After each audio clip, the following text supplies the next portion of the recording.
Halo, nama saya Mano Osman. Saya adalah soloist pop dari kota Solo.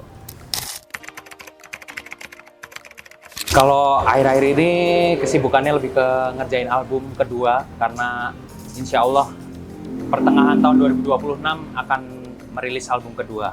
Dan kesibukan lainnya lebih ke dunia bisnis saja karena saya adalah musisi yang berwirausaha. Lagu Tempat Yang Kau Mau ini secara generalnya itu lebih ke tentang lagu yang mengiringi pertemuan dan perjalanan pasangan ketika jadi lagu sebelumnya yang viral adalah Bentang Jarak Asmara. Ini adalah lagu lanjutannya ketika Bentang Jarak Asmara adalah menceritakan tentang LDR dan Tempat Yang Kau Mau ini menceritakan tentang pertemuan dan meromantisasi perjalanan itu. Jadi lagu ini pas banget buat orang yang pengen kangen-kangenan sama pasangannya.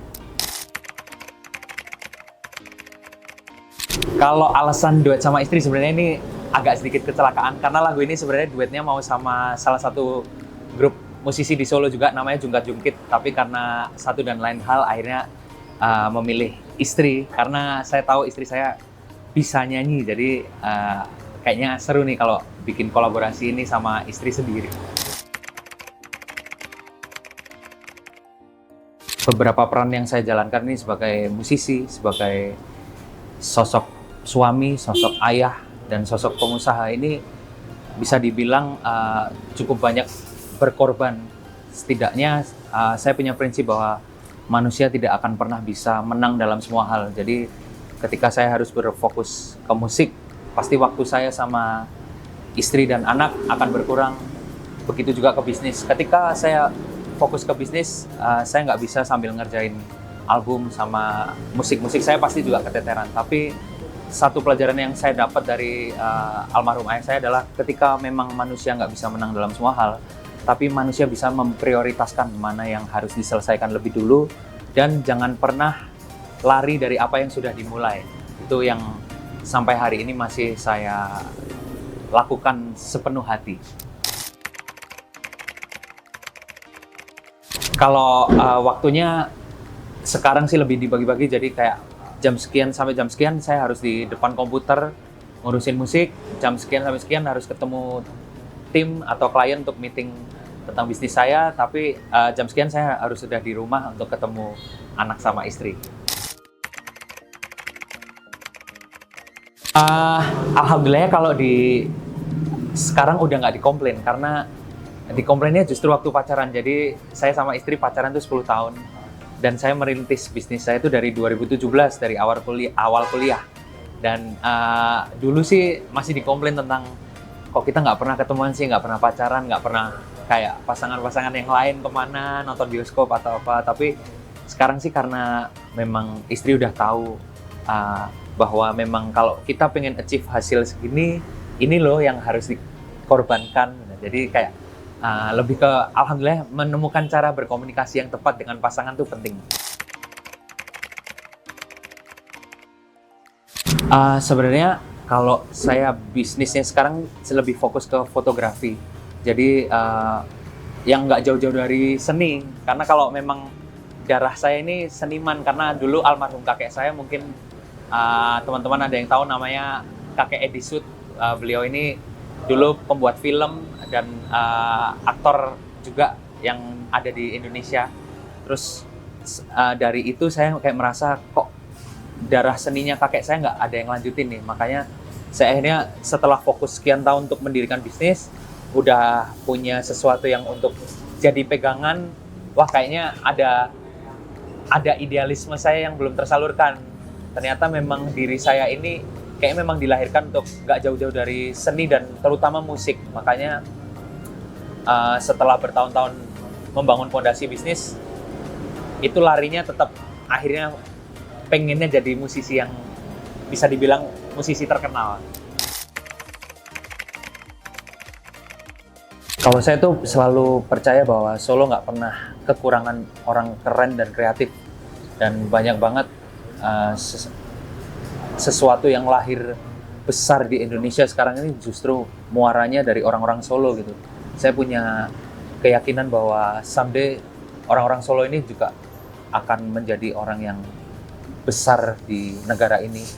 Walaupun bisa dibilang kita selalu dianggapnya kota kecil atau second city atau apapun itu, tapi saya percaya bahwa nggak lama lagi kok kalau Solo itu akan menjadi ibaratnya orang yang dari Solo ini bisa besar di Indonesia. Dan kalau lihat Solo apalagi bisa dibilang industri yang paling dikenal dari Solo pasti kuliner dan batiknya gitu. Itu yang sekarang saya lihat banyak banget musisi-musisi di Solo terutama yang tadinya mungkin orang lihatnya tuh orang pakai batik buat kondangan, orang pakai batik buat pertemuan resmi dan lain-lain. Tapi ternyata banyak banget teman-teman yang daily-nya udah pakai batik dan bahkan di atas panggung pun bisa saya bilang contohnya kayak Don For Life.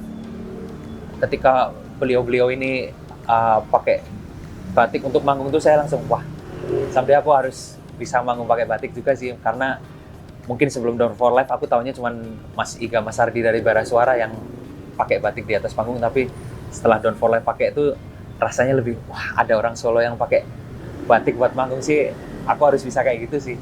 Itu yang salah satu mimpi yang harus aku achieve dalam waktu dekat, pakai batik untuk manggung.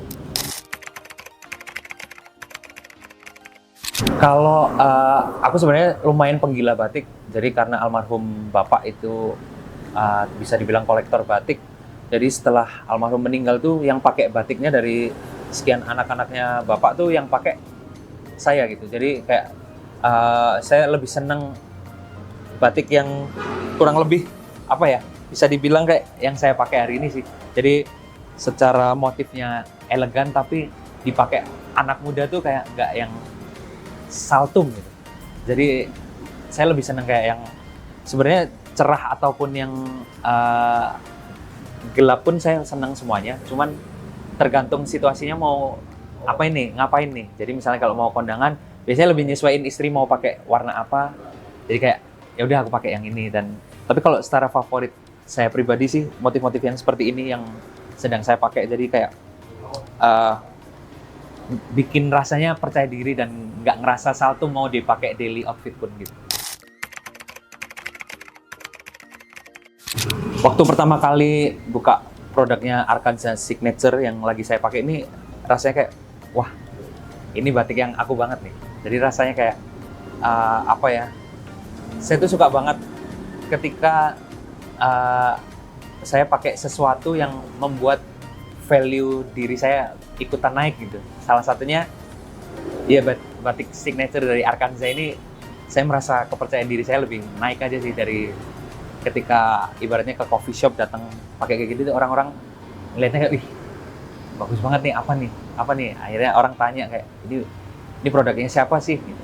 Terus akhirnya kayak ya memang batik Arkanza ini menurut saya punya ciri khas khusus yang bisa dipakai semua segmen, semua usia. Jadi mulai luntur lah, kayak orang-orang beranggapan kayak yang pakai batik nih orang tua doang nih.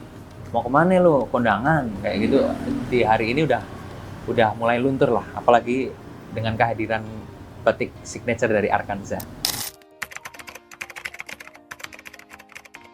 Harapan di tahun 2026 semoga kondisi negaranya semakin baik lagi dari hari ke hari. Kita pun sebagai pribadi juga diberi kesehatan, kelancaran, dan apapun yang sedang saya rencanakan bersama tim itu bisa diberi kemudahan oleh Allah Subhanahu wa Ta'ala. Dan pengennya nanti impian terbesarnya bisa ngeluarin motif signature Man Osman X batik Arkanza kalau boleh. Amin. Oke, terima kasih Man Osman. Siap, terima kasih.